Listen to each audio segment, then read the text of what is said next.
ఖమ్మం నగరం ఆరోగ్యకరమైన విద్యా నిలయంగా అందమైన నగరంగా మారాలన్నదే ప్రభుత్వ ఆశయమని అన్నారు మంత్రి తుమ్మల నాగేశ్వరరావు.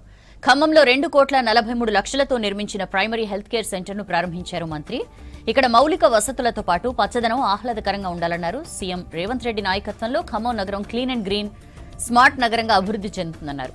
మురికి కాల్వల పక్కన పేదల నివాసం ఉండకుండా వారికి డబుల్ బెడ్రూమ్ ఇండ్లు కేటాయించామన్నారు మంత్రి తుమ్మల. ప్రేమగా అభిమానంగా వాళ్ళకున్నటువంటి అవసరాన్ని తీర్చేటట్టుగా తల్లి ఎట్లా బిడ్డని ఎట్లయితే ఓదార్స్తుందో రోగిని మీరు కూడా వైద్యులు మీరు కూడా వాళ్ళని హక్కును చేర్చుకోవాలి, ప్రేమించాలి, అభిమానించాలి, ఆదరించాలి.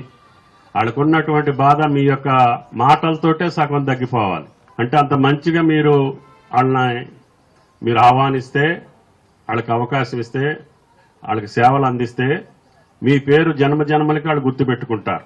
పుట్టించిన దేవుణ్ణి గుర్తుపెట్టుకోకపోయినా బతికిచ్చిన వైద్యుడిని, ఆ సిబ్బందిని జీవితాంతం గుర్తుపెట్టుకుంటారు. కాబట్టి మన హాస్పిటల్స్ని ఈ రోజు ఎట్లుందో ప్రతిరోజు కూడా అంత పరిశుభ్రంగా ఉండేటట్టుగా, పరిసర ప్రాంతాలు కూడా పచ్చని మొక్కలతోటి, హాస్పిటల్కి వస్తే కొంత రిలీఫ్ ఉండాలి. వాళ్ళ ఇంటిలో కంటే కూడా మీ హాస్పిటల్కి వచ్చినప్పుడు వాళ్ళు మంచిగా ఫీల్ అవ్వాలి.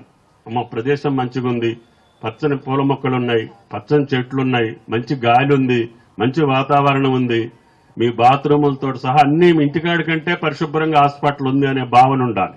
కాబట్టి డిఎంహెచ్ఓ గారు మీ సిబ్బందికి ఎక్కడ ప్రైమరీ హెల్త్ సెంటర్ ఉన్నా మీ యొక్క ప్రైమరీ హెల్త్ సెంటర్లో ప్రభుత్వం ఇచ్చేటటువంటి నిధులతో పాటు మీకు కావలసినటువంటి అవకాశాలు ఏదైనా అవసరాలుంటే కలెక్టర్ గారిని కానీ, టౌన్లో అయితే కమిషనర్ గారిని కానీ మా యొక్క ఫండ్స్ను కూడా తీసుకొని, అదేవిధంగా ఈ చుట్టుపక్కల ఉన్నటువంటి పరిశ్రమల్ని, అదేవిధంగా ఏ అవకాశం అంటే అవకాశం వైద్యశాలలన్నీ కూడా పరిశుభ్రంగా పచ్చగా ఉండాలి.